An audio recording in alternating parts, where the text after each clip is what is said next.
আশ্চর্যজনক ঘটনাটি বর্ণনা করেছেন প্রখ্যাত তাবেই হজরত আবু উবাইদা আল হাওলানি রাহিমাহুল্লাহ।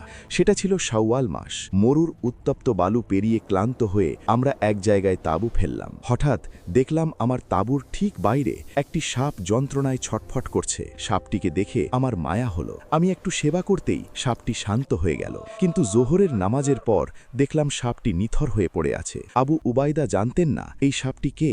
তিনি পরম মমতায় সাদা কাপড়ে সাপটিকে জড়িয়ে দাফন করে দিলেন। কিন্তু রহস্যের তখনও বাকি। আসরের ওয়াক্ত হবার ঠিক আগে চারপাশ এক অলৌকিক নীরবতায় ছেয়ে গেল। হঠাৎ হাজার হাজার মানুষের সমস্বরে এক সালামের আওয়াজ ভেসে আসলো, আসসালামু আলাইকুম।